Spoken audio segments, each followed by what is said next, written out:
Boom, for real. Hola, cats and kittens. Happy nighttime. Happy nighttime is the right time to sneak down into your private sector and get your art on and be creative. Hola, hola, MUNDOK. Big fan of yours. Well, welcome down to the basement. This is a studio visit with the monk, TK MUNDOK. And tonight is a really interesting night because I'm going to put forth the proposition. It's a Morrison reference. I'm going to put forth the idea that I've been working out in my mind for some time. And it wasn't until just this last gallery exhibit that I figured out the correct formula to do my version of some of the greatest album covers of all time. Yes, yes, this is the start right here. This big naked canvas is going to be one of the greatest album covers of all time. In fact, it already could be. It could be the White Album. Ah, just joking. But yeah, you hear me. So, but I did throw this t-shirt on right before coming downstairs to the studio because I am going to start with one of the most iconic album covers of all time. I was going to do Purple Rain, and I will in the future. I was going to do Bowie's Pinups, which I will in the future. But the one that my mind always went to again and again is, of course, boom, the image that is just burnt in everybody's mind when you cross a street and you see those piano keys. Yes, yes, it shall be sick. A-bomb. Yes, yes. So, if you go to, if you go to boxheartgallery.com, you can see my work for my latest exhibit that just wrapped up last month. But in there, I figured out the way that that this is going to present itself the best. And I did it for the Bowie image from Aladdin Sane, which you can see right here. This is a detail from a very large piece. I think it was 5.5 by 6.5, somewhere in there. One that, by the love of the Black Star himself, the piece did sell that evening of the opening. It's wonderful. But this, and I also did one of the other icon, the female counterpart of the god and goddess, or the god. Anyway, I did one of Madonna as well. But you could see the way I set this out is where I broke down the images into a geometric pattern, almost like a stained glass window, all done in 30, 60, 90 degree angles. 369. Little shout out to Nikola Tesla. Also 45 degree angles, vertical and horizontal, and perfect circles. And this is what I built all of it out of. And so I'm going to do the same with the iconic Abbey Road album cover. It's going to be just simple math. And then after I get that hard edge, these color fields, these geometric patterns onto the canvas, I'll come back in and I'll do little TK Mundokian hieroglyphs of what the image actually looks like. Yes, yes, yes, the Ziggy lightning bolt, baby. Yes, so this is a very auspicious evening. Cheers, cheers, cheers. I would really love to be playing some Beatles music right now, but I do take all of my streams and put them over to my YouTube account, which is TK MUNDOK, MUNDOK. So, and going, as you all know, that when you do transfer things over to YouTube, well, copywritten information. So all the audio would be stripped out. And you would miss my fantabulous jibba jabba while I create. So, without further ado, I'm going to begin and hang out. Pour yourself a glass. Enjoy your favorite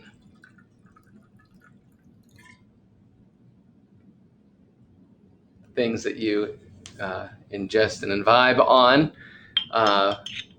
Put on your favorite Beatles album, and put on Abbey Road. That would make sense. And we'll hang out. All right. I will check out Harris Heller. Yes. Copyright free, loft hip hop. Right now, this is copyright free acid jazz, which that's where my mindset goes to when I create is jazz. Because they were right there with the expressionist movement in the 20s to 50s. Yes, we have the auspicious Rob the drummer in the house. Dr. Bones. What's up, my brother? As you may probably know, Rob the drummer, or Bones, is the drummer from the world famous band Black Cat Moan. That is blackcatmoan.com, MOAN. That I just happen to be a member of that band as well. It is past my bedtime, I know, but I wanted to run down to the art studio quickly because tonight I'm going to be doing the first of a large series. That's it, right there, blackcatmoon.com. Tap it and get it. Listen to how we express ourselves sonically. And Bones is one of the most incredible drummers that you will hear. His time signatures, his interesting patterns. It's like nothing you've ever heard before. He's definitely elevated the sonic thunder of Black Cat Moon to a whole other level. Of course, man. Thank you. I love and appreciate you. But tonight, Bones, the reason why I started streaming real quick, because I'm going to do just the understructure of a new series that I'm starting, one that I've been wanting to do for a long time, and that's of my favorite album covers, ones that I stared at holding a vinyl record as a kid, or holding a CD and wishing it was as big as an album cover, and there's a long list. But the one that comes to mind every time this idea comes, is one of the most iconic, Abbey Road. The one that anytime you cross the street and there's some piano keys there, you got to strike a pose, maybe take off your shoes and become the walrus, man. Cuckoo, choo. Most people usually do, but I did just do a large Bowie painting that happily sold at my last exhibit. That's the Aladdin Sane album cover reference. And I do plan on doing Purple Rain or a Prince album, maybe Love, Sex, You're Under, Cherry Moon. But I do plan on also doing this album. This is also always in one of the best album covers of all time, in that top 10 list, as well as like Rumors and stuff like that, But all I'm really looking to do this evening is the understructure, and it's just in simple geometric kind of shapes like a stained glass window. And I was saying, if you go to boxheartgallery.com, you can see my old show, the gallery show that just wrapped up. It was called Vibrations and Manifestations.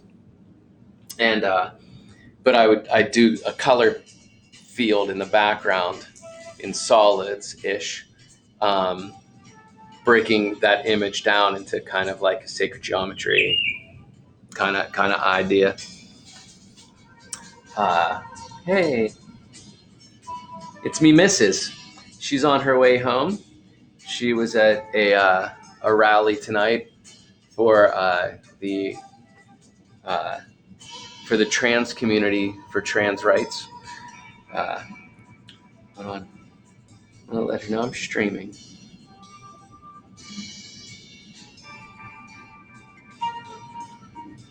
Saying I'm streaming, my love.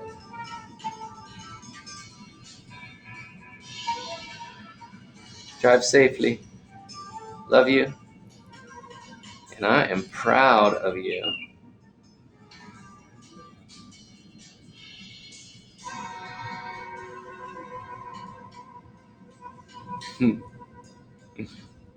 All right.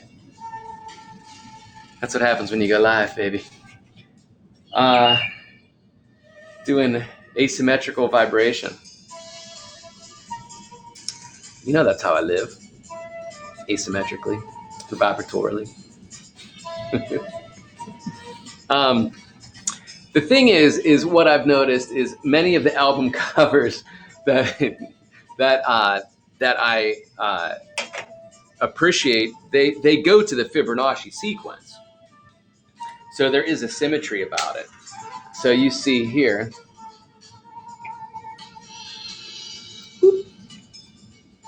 it's broken just below the halfway mark. Okay.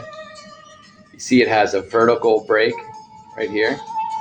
So you have the horizon, you have a center line, and then you have all of these 45-degree, well, it starts at like a 45, maybe this is like a 45 or 60. These lines that are coming to this central point.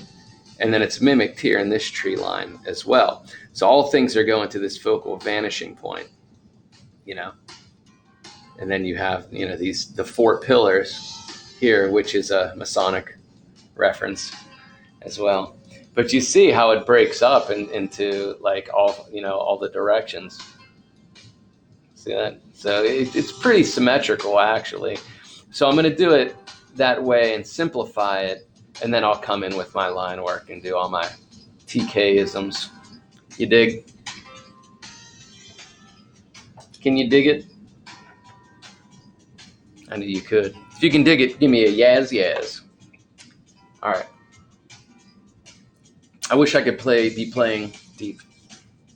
There's truth in it, man. It's advertising. So if you can hear the music, that's cool. If you want to put on the Abbey Road album and hang out, that's cool. Please talk amongst yourselves. I'm going to get into this. I'll jib-jab a little bit. Feel free to ask any questions, all of you, and I'll interact as I can. But I'm really just looking forward to grabbing this and hanging out, because I made a promise when I'm down here in the studio and I'm creating. I made the promise that I'm just going to open up this window and grab a little history.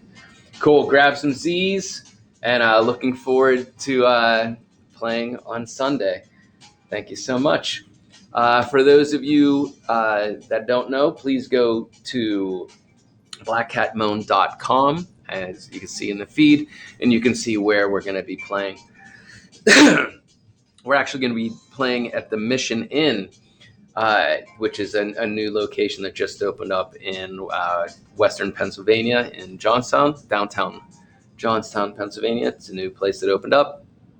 And we haven't had the ability to do a live show since March 13th, which was here in Pittsburgh at the legendary Moondogs. And we had played with the band, the band that opened for us was a band called Luxury Machine. Please check them out as well. Brilliant. So the cats are really jonesing to do our thing, get our moan on for you. And that's going to be happening the following Saturday. So what is that? Not this Saturday, not Saturday the 4th, but the one after that. So, right, I'm going to get into this. Please go to blackcatmoan.com. because we may be streaming that show as well. All right, we'll see. You play nice, we'll stream it for you, so that wherever you are in the world, you can come check it out. See live music again. Gee, it. All right, much love. I'm going to simplify this album. One of the most beautifully complex albums of all time. I'm going to simplify the image.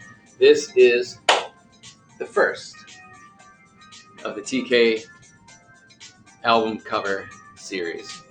ABBEY Rude. Thank you.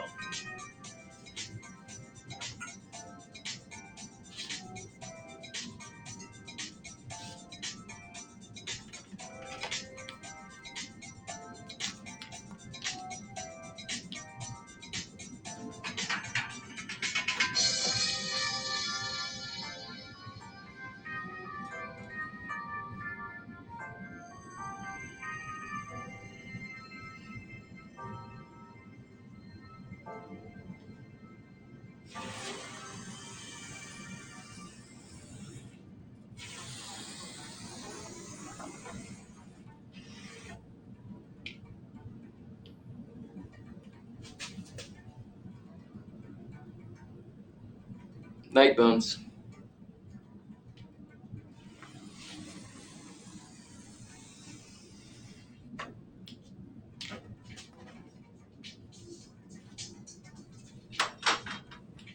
It has begun. The going has begun.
It has begun. So what I've done so far is I figured out where the horizontal, that horizon line is going to be.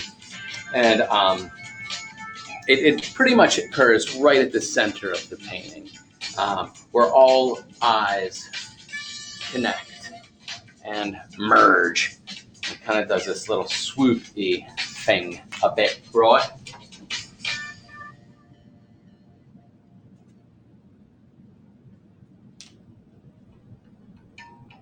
So I set it slightly off to the left because centering is kind of, you kind of want to throw it a little bit. It seems a little more lifelike if it's just off center.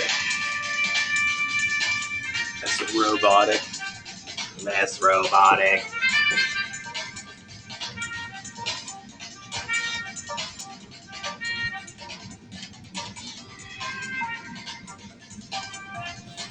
Then everything shoots up. Let's see. I'm going to guess it would be 1/4 of this. It's where the line connects on this side. So I'm going to make it even though, just for the understructure. And it looks like 1/4 of this distance. So let's see. What is this? Roughly 10? Yep. So I think I want to shoot it in between there then. Yeah. Do it like this. Yeah, okay. 1, 2, 3, 4, 10. So, yeah, let's do it around here. Seems about right.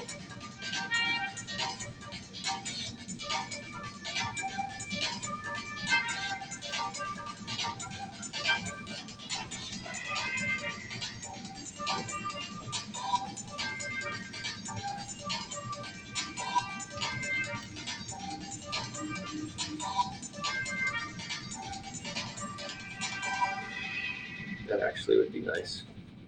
Okay.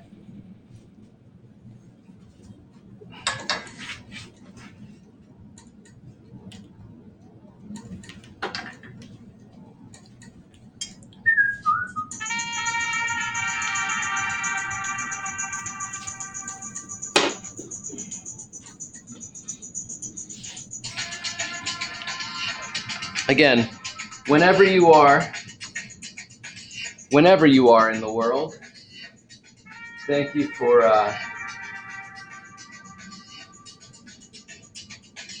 being an observer of a moment.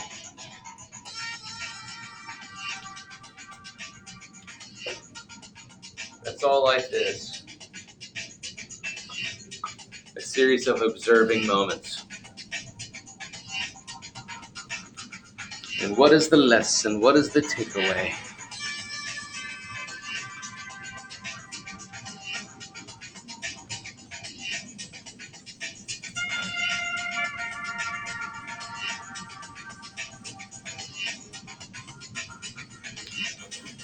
So I'm not going to get all that much completed in this session. I'm going to get a lot of the line work of the sacred geometry-ness of it.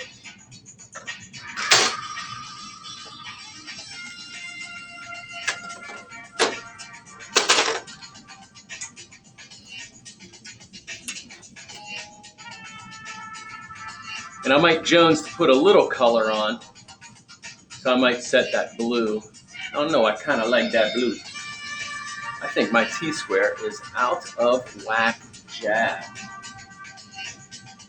Oh, it sure is.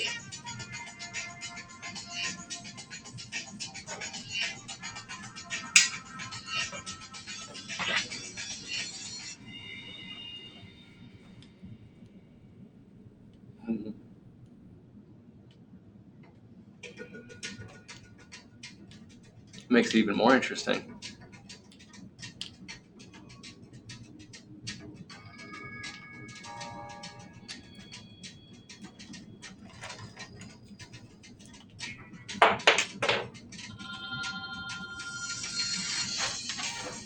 Well,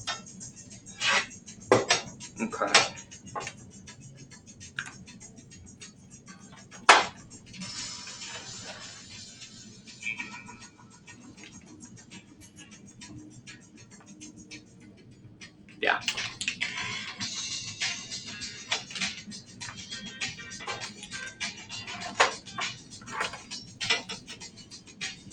Hey.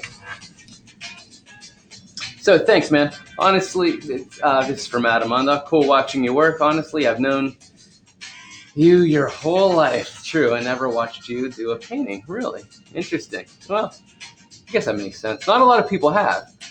Well, excluding that time at the Andy Warhol Museum. Right, back in the day. So, all right. So my name is TK MUNDOK. Thanks for bringing that up, A-Bomb. I've done a lot of live paintings in my life, and I do enjoy that express moment of being in the now. You know, that what the abstract expressionists did, right? And they did their version of jazz, and it is being in the now, being in the moment. It's and tapping into something that doesn't exist and bringing it back into our dimension of reality. It's very shamanistic. Terence McKenna was speaking about this, that today's artists are the few people that are allowed to work shamanic magic and speak of it as such without any backlash, of religion. But artists are alchemists, whether you be a dancer, a writer, musician, visual artist. All of the arts come from the unknown. They're a gift from the outside, and you have to tap into it and allow it to occur, or it destroys your psyche if you don't, to be honest with you. So this is a little different. So I was saying I have done a lot of live paintings. I started doing live paintings at raves, actually, back in the day. And then when I moved to Pittsburgh as an artist after college, hey, Truth Ruth. That's right, writers, man. Magic. All the artists, magic, tapping into another dimension and bringing it home. We are the shamans. We are the music makers. We are the dreamers of the dreams. But I have done a lot of live paintings. Like I said, it started at raves. And then when I moved to Pittsburgh as an artist, I did live paintings for a lot of different art events and street events, and then eventually worked up to museums where I did live paintings on 2 different occasions at the Andy Warhol Museum, and also the Art Installation Museum in Pittsburgh that's called the Mattress Factory, where they have amazing James Turrell installations. You got to get there and see this. So my brother was saying that he's never really watched me paint before. This is a lot different because I am coming at it from a geometric standpoint.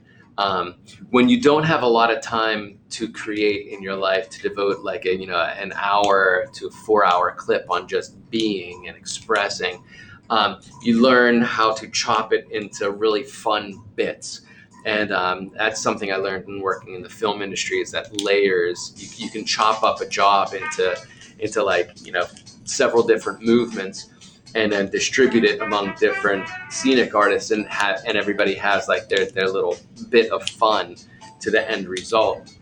And if you only have a little bit of time, well, then you're not going to be the same person from the beginning of the painting to the end. You're going to come back to it as a new person each day. And when I would work in very expressive ways of being in the now and just painting, if I would get pulled away from it and it didn't get balanced or finished, I would come back at it and look at it with new eyes. And as a new person, you could almost see the different energy that was put into it in the end result. It always didn't always jive.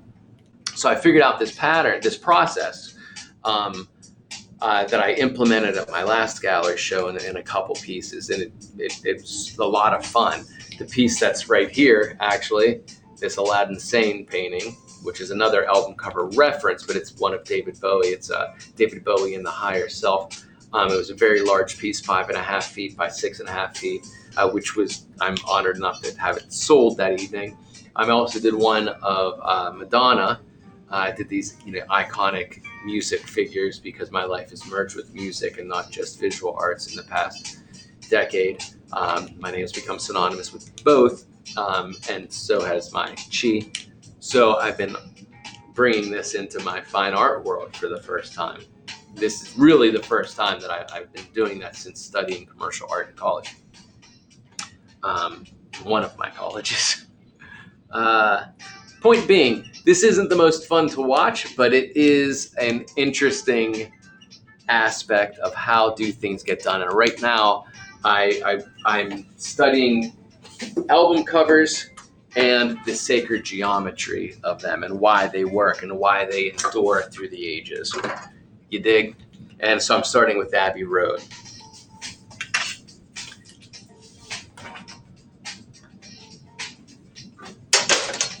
And if there's one thing about Abbey Road, is that all roads, all lines lead to this center point in that album cover. Pull it up on Google. You'll see what I'm teeing to be.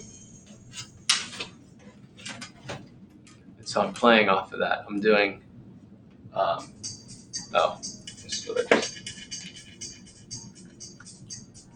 working 30, 60, 90 degree angles to honor Tesla.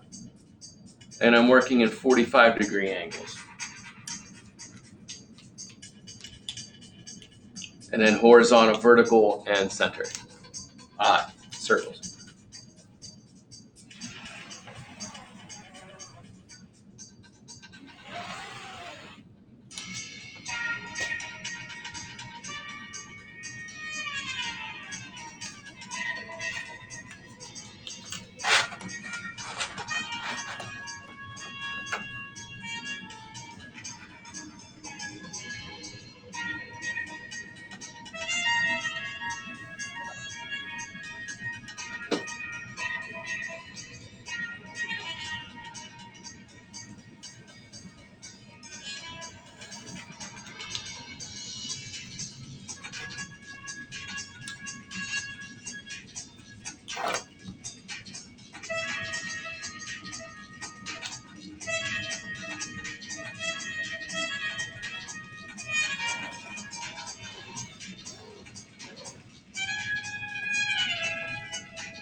That was a 30 degree angle.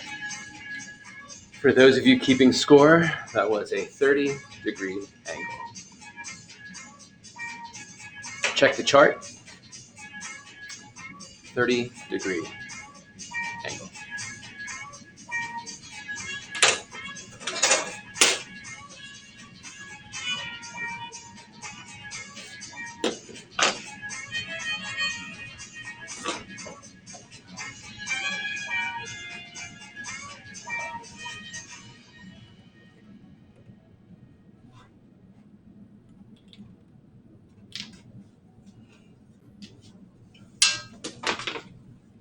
Eventually, when webcams become available again, the studio that I'm in is actually a pretty good size. Right now, I've kind of restricted myself to like an 8x8 square so that this one mounted camera will work. Eventually, I will be working with multiple cameras so that I can do very expressive painting that I'm used to. I often paint on the ground. I use water to get different textures, to dip and throw paint like the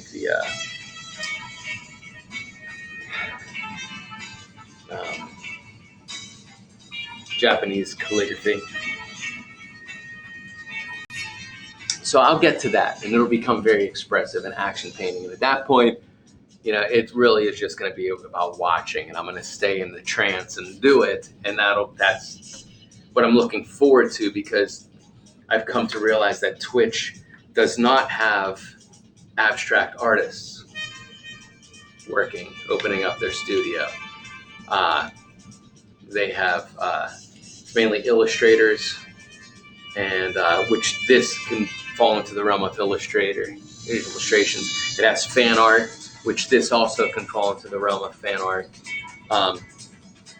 But the way I go, it ends up getting abstract and getting outside of reality, and not just in a sci-fi or fantasy fashion. So that's what I'm looking to bring to Twitch, is to be the first abstract artist, purely abstract artist on Twitch, abstract expressionist. So yeah, so I think so. I got that going for me. Galunga Lunga, Cinderella story.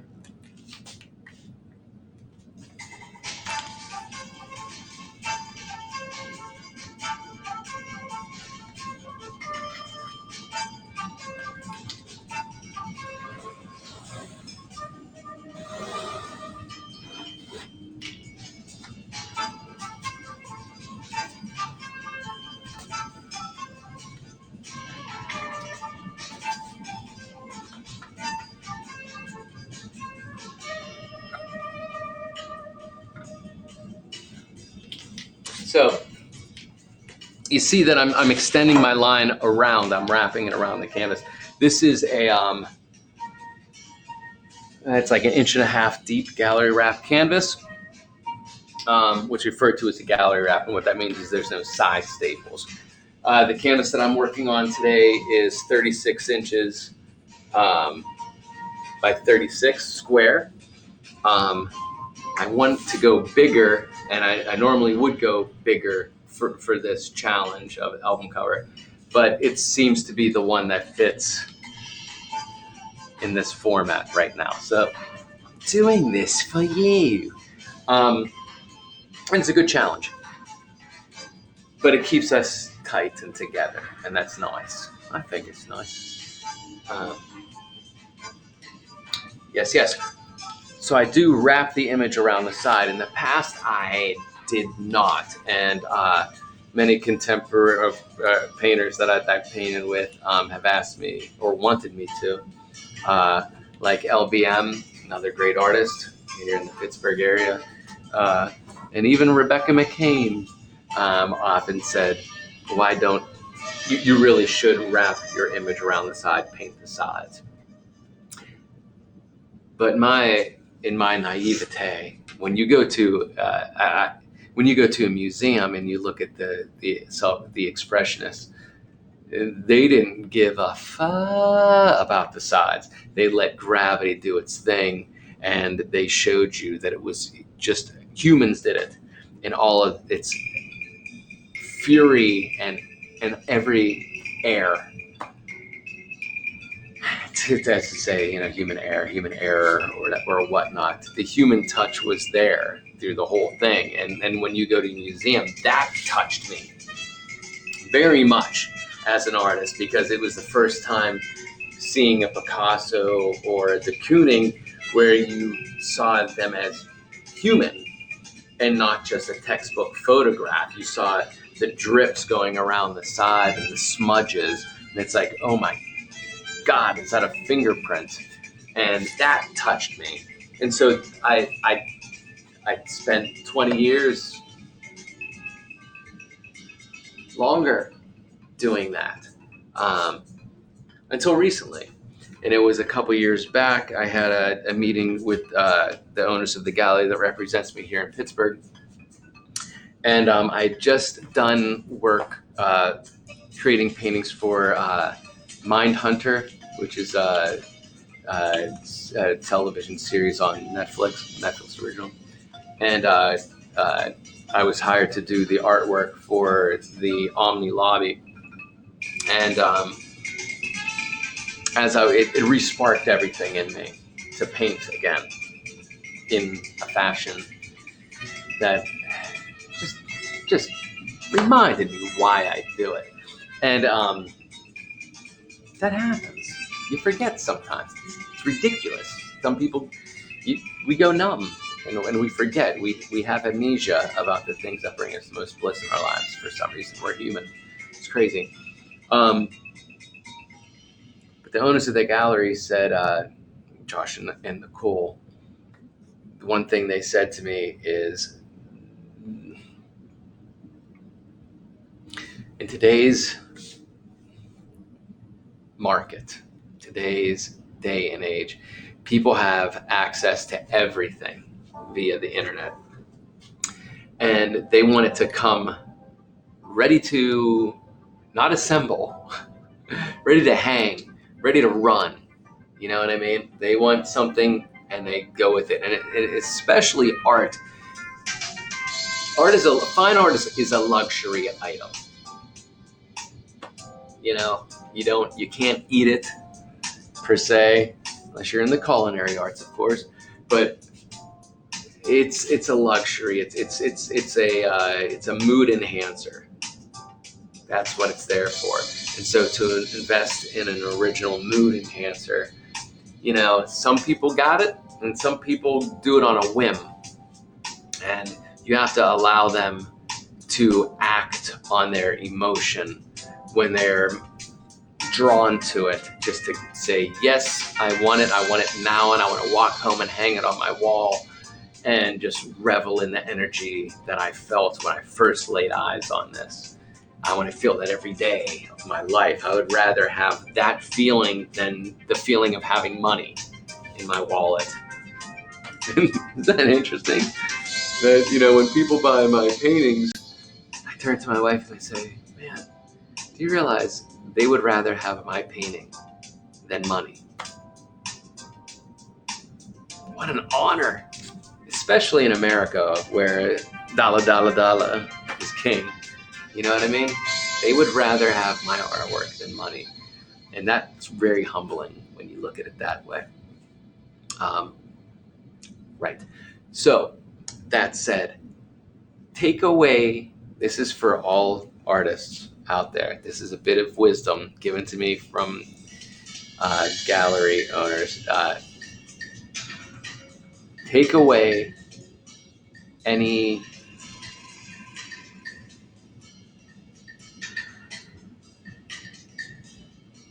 do all the work in advance. Do it for your client. Honor them that way. If they're going to honor you by wanting to live with your creative outpouring, they would rather have your painting or your artwork or your music instead of money. Honor them by putting the effort into making it gorgeous, ready to hang, pristine. Frame it if it needs framed. That said, I like doing nice, heavy, thick-sided gallery wrap. Again, no side staples. That's referred to as a gallery wrap when the canvas goes around the side, where you can put it on the wall without the notion of, oh, well, we're going to have to get that in a frame. Do you know a framer, honey? Yeah. Have you ever picked out a frame before? No. Is it scary? Maybe it's scary. I don't know. Have you ever done that? Yeah. Did that at Michael's? Yeah, I don't know. Do you have a coupon for Michael's? Yeah, I remember somebody saying they got something framed at Michael's and it wasn't very good and it was very expensive. Yeah, they're kind of corporate. Do we know anybody that owns, et cetera, et cetera? You take all of this fear out of it and people can act on their emotional whims.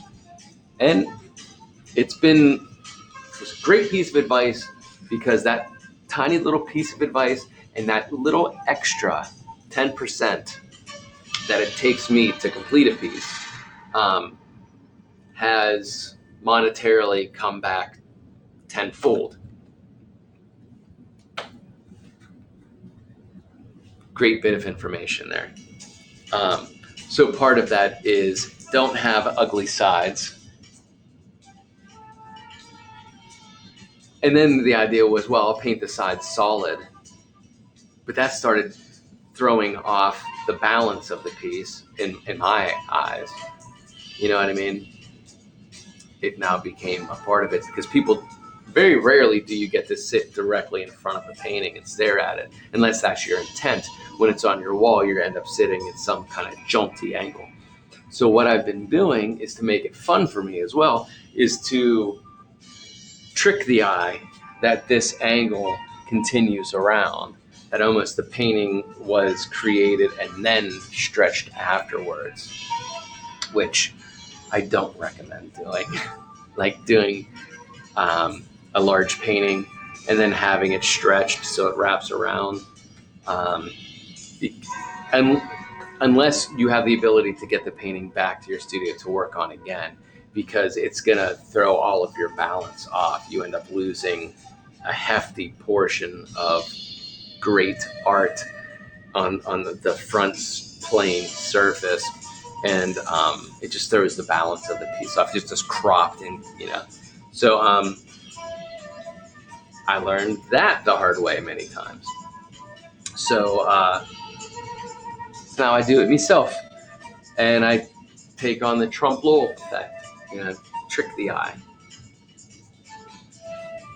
All right, I'm over jibba jabbing. I want to get a heavy chunk of this done, and I'm almost there for this, for what I want to accomplish this evening. But one thing I think I am going to do, just for my own satisfaction, I'm going to lay down some color, because, man, that is satisfying.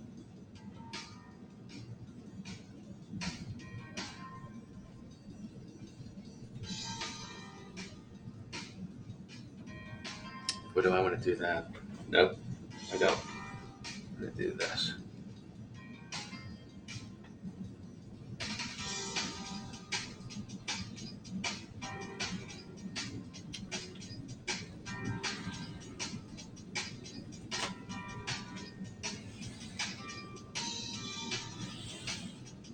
I think that's nice mark making.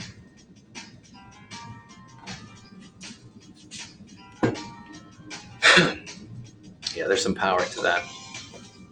Drop shot. All right. Tomorrow I'll come back and play again. But, oops. Sorry, Charlie. It's 11:43.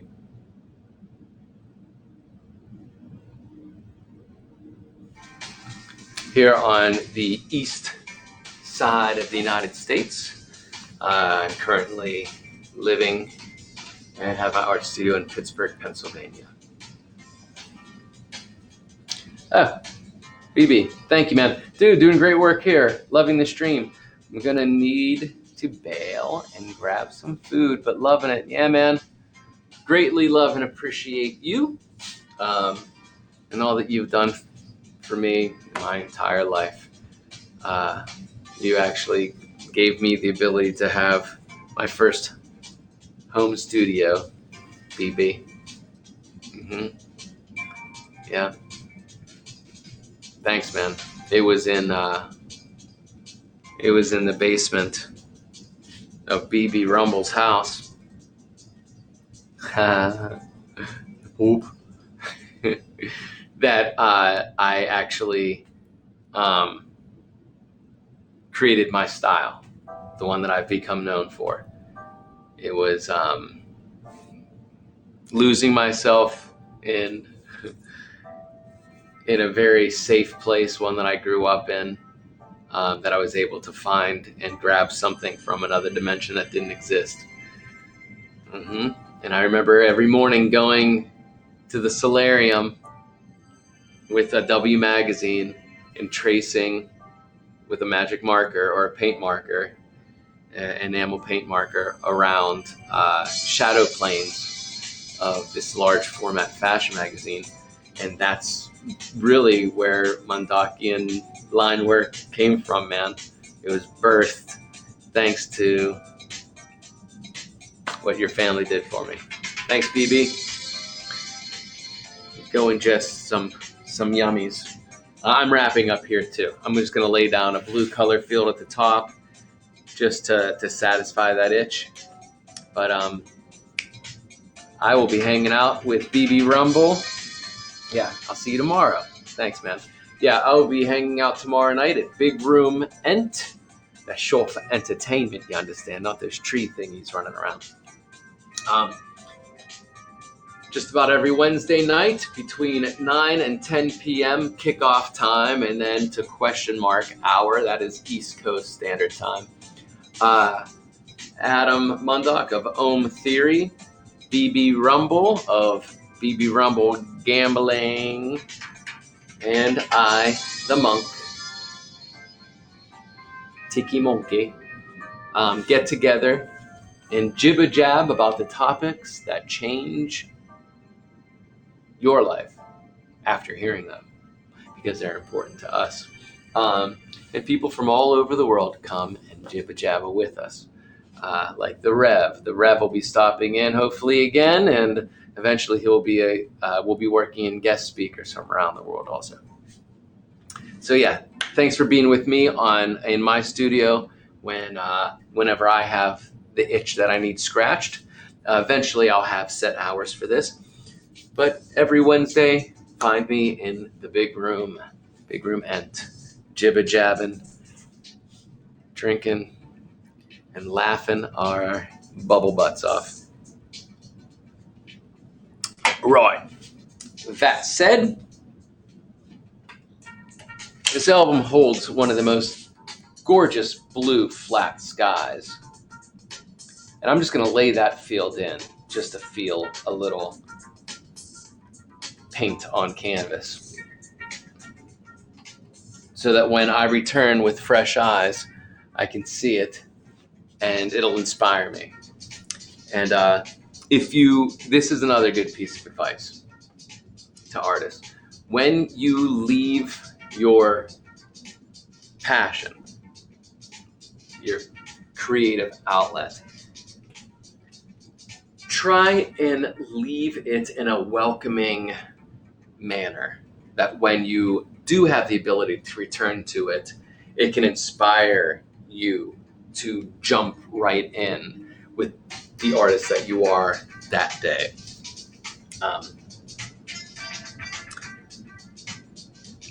One thing this is another good piece of advice that was given.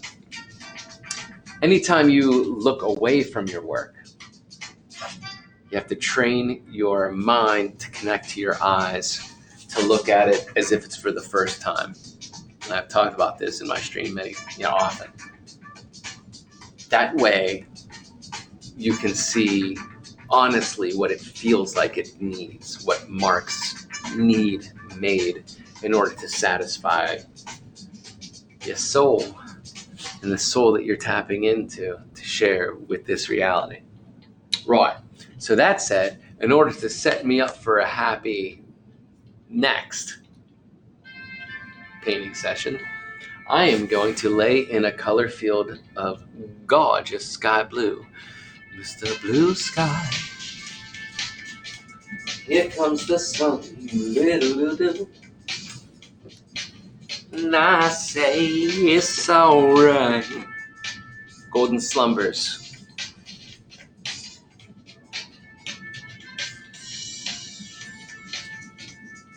All right, I'm gonna give this a little stir.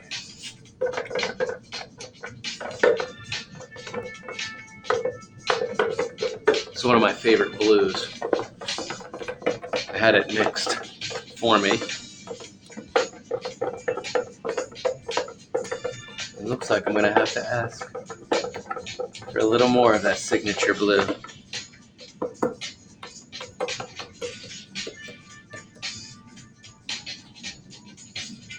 Yeah. Is that the one? Of course, this is the one I want. But of course. Hockey shot.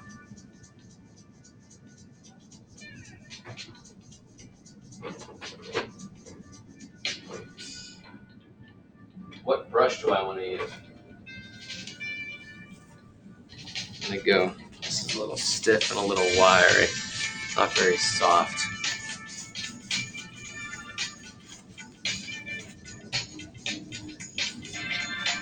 This is a Worcester brush. Let me see if I can soften it a little bit. This is the brush I've been working with for years. This is a, what is it, 2.5 inch chisel cut. It's made for interior, exterior paint, which I often use in my work. Started using house paints almost 20 years ago now.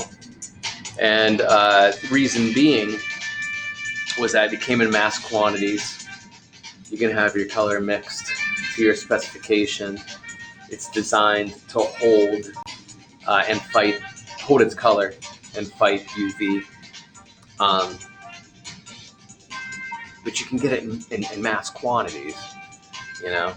Squeezing tubes and squeezing tubes and squeezing tubes is like agonizing when you can dip into something and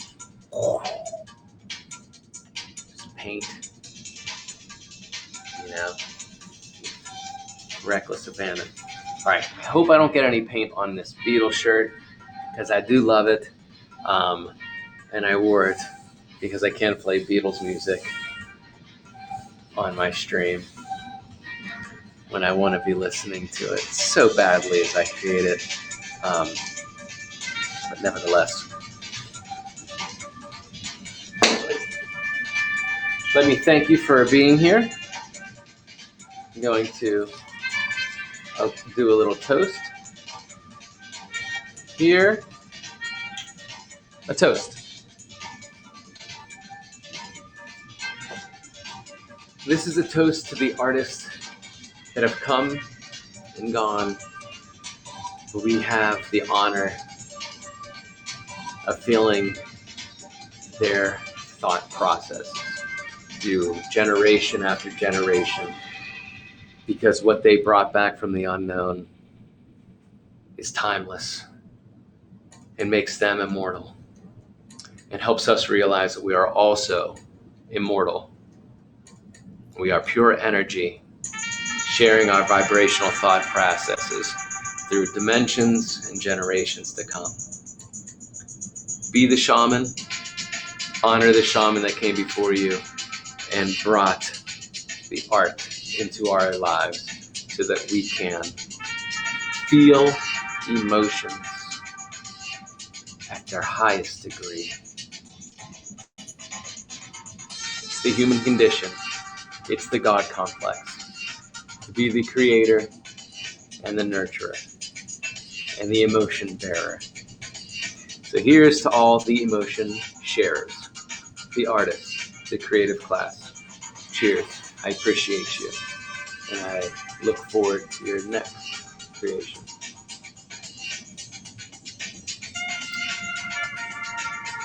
That said, let's lay some pigment, shall we?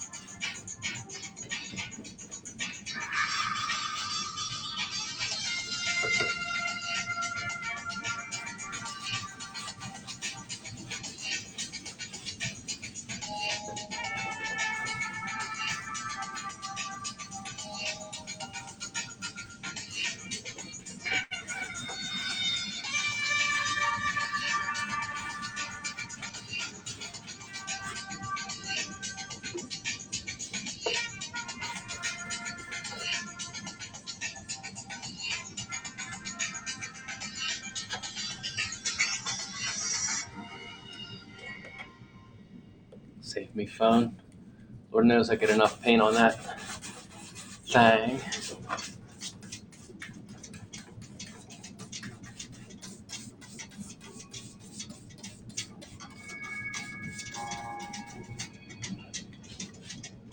Primarily the blue comes in this right here. Boom. And then shakaw out that way.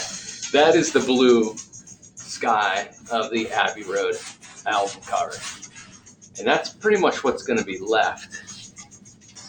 But I wanted to do this whole color field so that I can decide how I want to interact with it.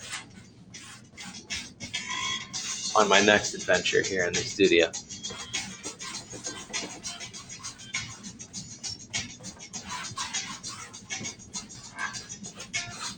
Here's another good piece of advice. When laying in a color field, something that you intend to be left bloody well alone for its pigment color in a flat-ish manner. And I don't mean the sheen of the paint, I just mean a color plane of a solid color. If you're not rolling the paint or printing it,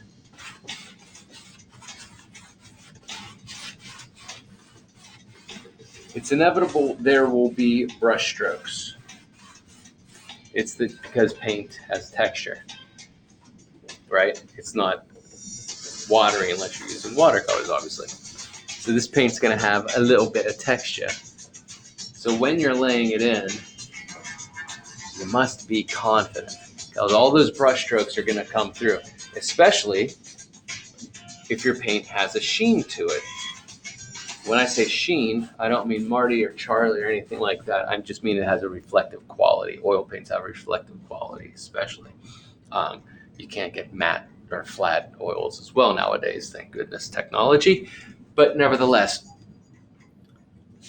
what you want to avoid doing is shallow, fearful outlining.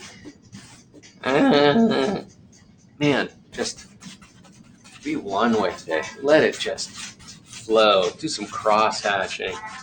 Don't be afraid. Create a gorgeous texture. Do it with confidence, because that comes through. Not just like the energy that you put into it comes through, but when I see a piece of artwork, and I'm not the only one, it's the human condition that you size it up. And you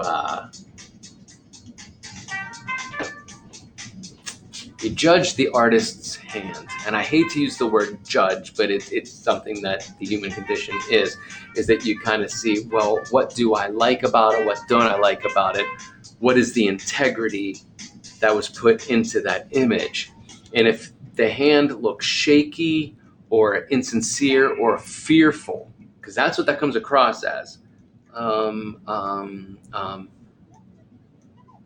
It's just like when you're meeting a person or on a date, I guess you refer it to. If that person walks to the restaurant table and they're fearful and insecure and don't know who they are, well, it's going to be a rough time, because the one thing we got is who we are. And so own it. And so own your moment as well when painting a color field. All right, get it in there. Don't leave that white underneath it. Now, often artists, sometimes myself, and I'm kind of doing it right now with and for you, is you paint, when you get a canvas, paint the whole thing. Lay down a solid color. Fill in that texture weave of that light gesso, right? And then sand it. Many people sand it to lose that weave texture that comes through when it catches the light. Many people do. I don't, because I end up using that to my advantage.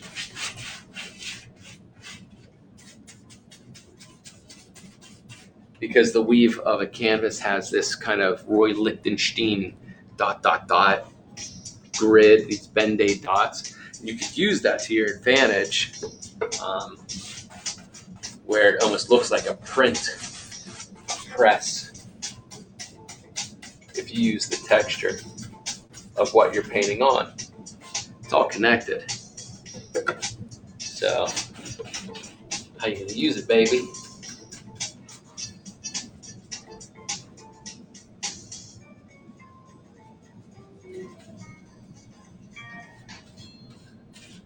All right. Well,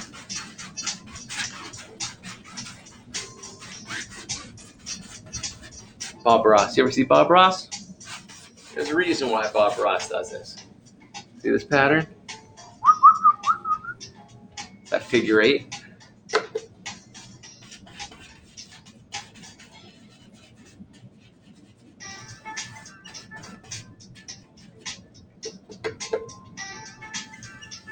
That figure 8 pattern gets the pigment deep in there, so it's not leaving any negative gesso white.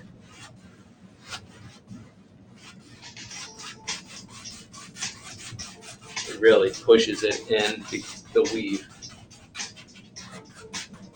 And some laissez-faire shows confidence that you're in the now of it, compared to a texture cutting in to a line. You know what I mean? You got to lose that texture. You don't gotta. You do you. Do what feels right. Just giving you tips that have been shared with me.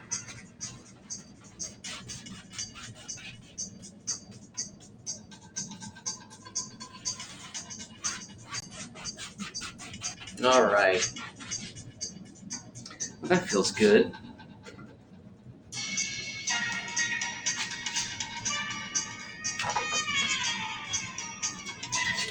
Now, very rarely does anybody ever see the top of your canvas. If they see the top of your canvas, chances are it's hung incorrectly. Or it's in a stairwell. That is a nice, gorgeous, tall, ascending stairwell that wraps around, and it's hung like the panopticon. But even though the top of the canvas is rarely seen, go that extra 10% like I spoke about. Hey, Rev in the hizzy! Right on, Rev. Hold on a second. I was just wrapping up. But, see, T, my man, I've been on White Hot Fire with the EP, which is now turned into a TV show and comic book. Honk, honk. I'm rich, bitch. That's awesome. Congratulations on the creative fire. I may need to hire an artist. Well, I just happen to know one. Every day in my damn life, I happen to live with one. Every goddamn day in my life. So, dude, tonight I'm doing something. I've started a new series that I've been talking about doing in my mind for many years now. I'm doing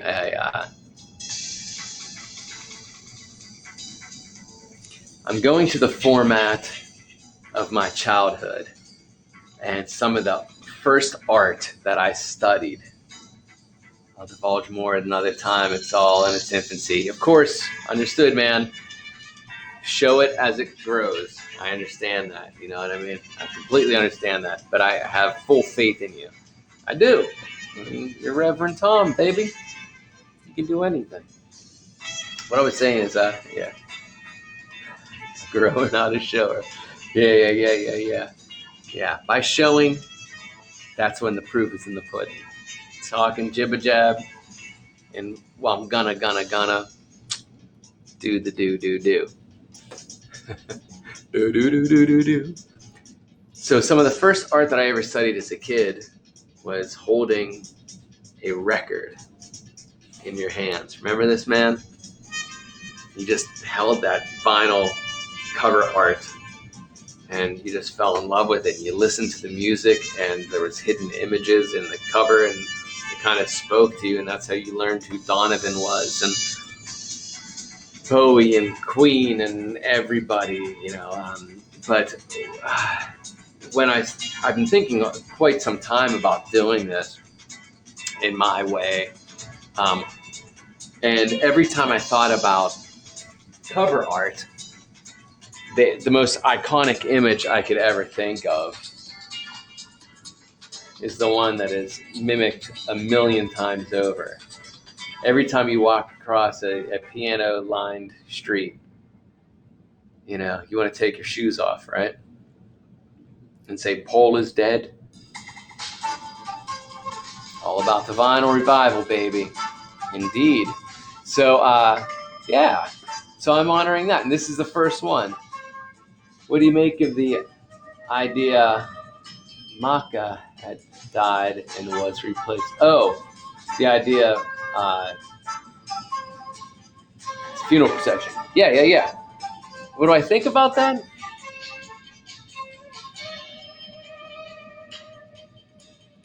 I think it's fascinating. Maka doesn't have shoes on. Oh, Paul's dead. Right. McCartney. Right. I see what you're saying by Maka. Yeah. And then, you have your, hold on. What was the white? That was Paul is dead. Was he the priest or was he was he the priest? And then there was the Undertaker, and then there was the Gravedigger, right? Is that how it worked out? And Paul was dead and replaced, right? Speaking of making you think, back here there is this English gentleman that just happened to have gotten in the shot, and I saw, thanks to the interweb, they did an interview with him, what his thoughts of that day. And it's really funny because he was completely oblivious and hardly even knew who the Beatles were ish. He's deceased in the picture. There's a live webcam trained on it. Massive tour spot. Yeah. And there's really interesting thing. I don't know what I think about it. As far as its original intent as that alignment, like was that, I'm back and forth on it because I am such a conspiracy theory nut. I rarely believe what is put in front of me. I always believe there's so many layers, subconscious or not, that is engraved in iconic images. Had the poster on my wall at university. Yeah, man. Again, you can't deny this is one of the most iconic album covers of all time. And what else is brilliant, nowhere on the cover does it say the Beatles. It's just an awesome photograph. It's all interwoven. Yep. And so this one as well, I was in studying album art, there's a lot of sacred geometry that comes into play with the human psyche of what makes sense and what is calming and how to drive the eye. It's all commercial art and Leonardo da Vinci, right? Fibonacci sequence. But this piece in particular, it's bisected. You're horizontal. It's bisected with a vertical as well. This tree line, and then you have your 30-degree angles leading. Well, it's hard to do backwards like this. Your 30-degree angles leading towards the center, on this vanishing point, right? And then you have your 4 pillars, which is very Masonic, the 4 pillars of enlightenment. Maybe it's the idea of, it's all in a web. Maybe it's the idea of Paul's identity within the Beatles is dead. As John's ego took the driver's seat in the later years of the Beatles. Maybe, baby.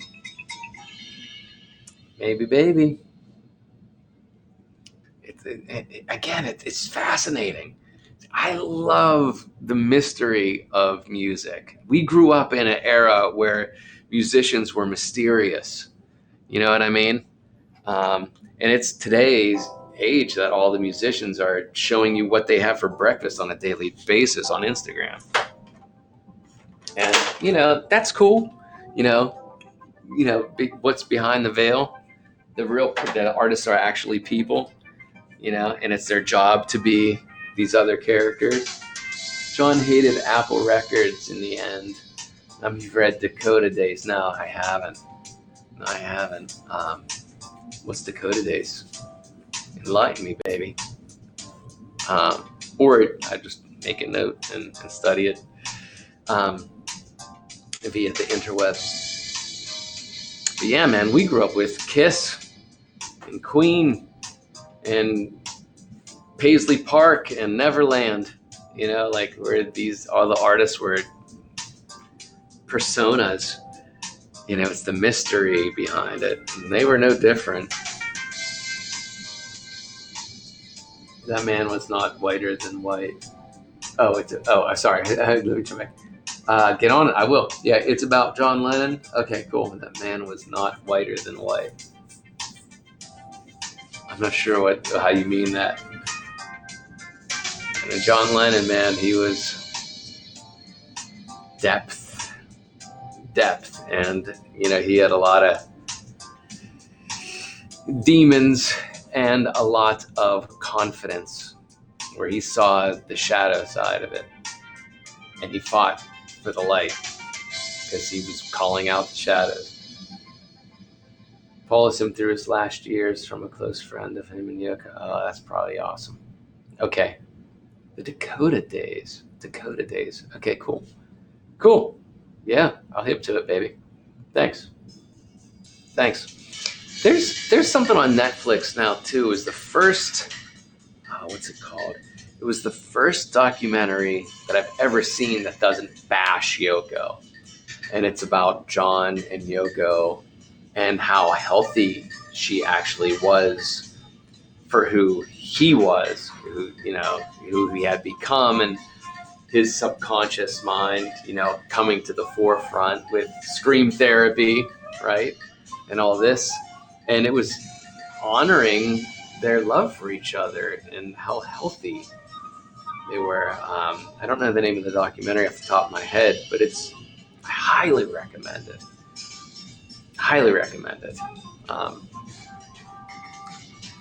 Hold on, I'm going to put my brush in water before it dries out. Because actually I am hopping off in a couple moments so that I could do this again. You missed BB. BB stopped in. So did Ad Hoc. They stopped in a little while ago.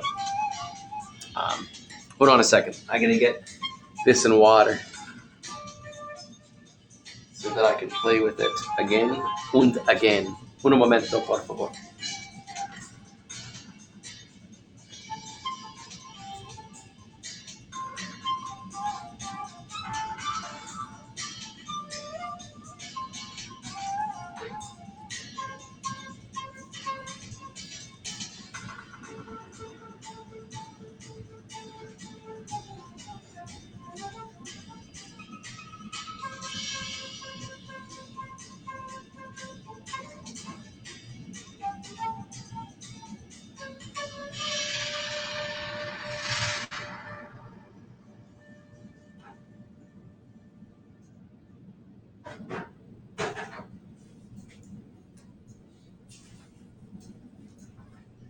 Sorry, mate. My water source is at the other end of the studio. All right, thanks, brother. Let's see. John said to Yoko one day, "I'm going out for a pint of milk." Disappeared for a year with a mistress. Is that fact? Came back and then said to Yoko, "You won't believe me. They're out of milk." I don't. Damn. Yeah. Damn, I wish I was around. I'll have some concept stuff uploaded in a few days for you to check out. Great. Good. Cool. Yeah. Hit me to your creative mind. I'm looking forward to it, man. Yeah, there was I know that there was the Lost Weekend, which was kind of set up by Yoko, from what I understand. it was like with their assistant, she was like something like that. You go have a lost weekend so you can get it all out of your system and come back healthy. Spoiler, it's a love story. I love love. What other kind of story do you want to involve yourself with, right? I mean, like, that's the one story that helps the world. Had an actual white room. Oh, here, sorry. There was many a lost weekend in John's head. Yeah, okay. I think, yeah, okay. Yeah, I gotta read this. Had an actual white room. Okay. Fascinating. All right, I'll do my research. White wall, white everything. Massive, great, grand piano. Yes, it shows up in their video footage, right? I know there's that footage for, is it Imagine? Or is it another one? I think it's the song for Imagine. They're there playing it on the grounds. And then they go for a walk with the great. Yeah, that's it. Cool. Let's see. Oh, I did dunk my brush. Do you have anything poured? Do you have a pint or anything poured, Tom? Because I'm gonna do a last little toast with you, honoring that spirit that you share. And I'm looking forward to your creative water trying to get my glass. Oh, good. Do you know what I do to get my water in a day? I make a pot of green tea, either the night before or first thing in the morning. And yeah, we'll toast this. And then I drink that through the day. That way it fixes my gut flora, and has all the good healthiness of green tea. But I know that I'm getting, matcha tea. Yep, matcha. I do that instead of coffee. I switch over to matcha. I have a big array of things that I mix together to drink my shakes. Yeah, body's a temple, baby. Truth. Hey, Adam MUNDOK in the house. That's ad hoc, by the way. That's my brother. Nice. Yeah, always matcha tea. Ah, that's right. Yo, A-bomb, ad hoc. I was just gonna give a good night toast, man, because I gotta wrap up. But I did lay in. I did get to color.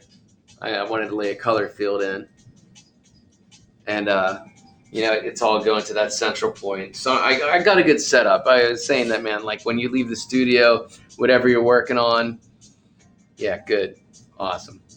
It is a beautiful blue. I had this mixed, actually. It's a blue that I fell in love with, that I saw in a good friend of mine's paintings, and I had it mixed. And I'm actually getting low on it. I've been using it for a couple years now, like 4 or 5 years. I had over a gallon of it mixed. NHS blue, nice blue, this blue. What's NHS? Sky blue, summertime blue, Mr. Blue Sky. Yeah. Anyway, yeah, you gotta leave the canvas in a position that's going to invite you to want to jump into it again. So I did. I ended up laying some color in a little prematurely, because this is going to end up being, that tree line. But laying down something to fill in that canvas weave is always a smart idea. They use blue in hospitals to relax patients, yes, because it reminds humans of the sky. Reminds, yes, indeed, of not being in a cage or strapped to a table. Yep, that's right. There's energy, vibration in every color. Psychological thing built into all of us. Truth, and hearth going into the warm tones. The fire and the embers. Orange, the Druids said, was the most creative color. And it definitely refers to the embers of, changing of alchemy, right? Getting metal to an orange hot, like red is danger, which is also the lowest root chakra, the red chakra. It's very lizard brain animal. Fight or, procreate. Lust. Turn on that red light. That's why it's the red light district, right? All right. So, okay.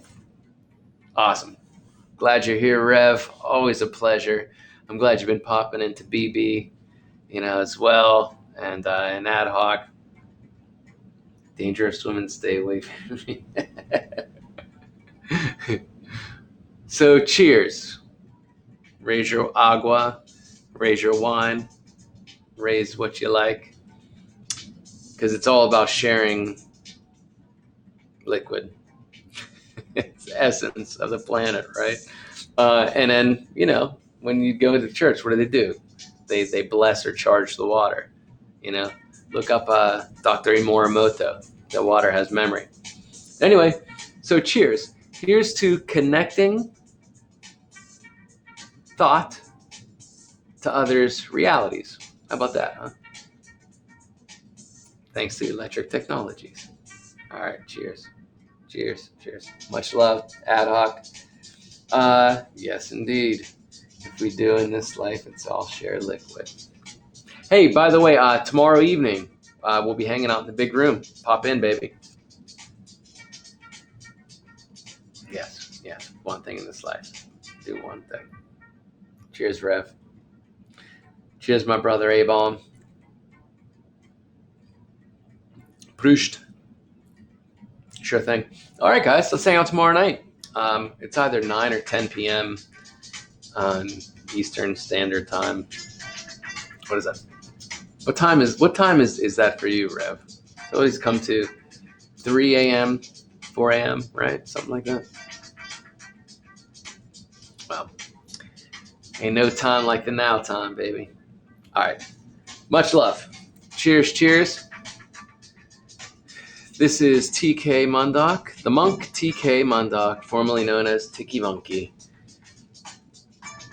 closing down his studio window to the world. It's 5:22, Diane, and I've just entered the wonderful town of Twin Peaks. So funny you should say that, Rev. I just put that. I was going to delve into Twin Peaks last night. I tried Twin Peaks a couple times and couldn't get through it, but I'm a big fan of who David Lynch is as a human being, especially with him opening up his transcendental meditation, lecture series and whatnot. And I put on the pilot last evening, and I was getting sucked into it, and I was like, I'm not going to be able to fall asleep. Okay, we'll discuss in the big room, but I should do it. I know I need to get into it. Okay. Lunch knows. I am the arm. Okay, much love. Create great dreams. Much bliss. See you guys tomorrow. This is TK Mundok closing the window to his studio. Lunch, goddamn Otto. David Lunch. Naked Lunch knows. All right. Reverend Tom, A-Bomb, Home Theory, my brother. Peace and chicken grease. TK out.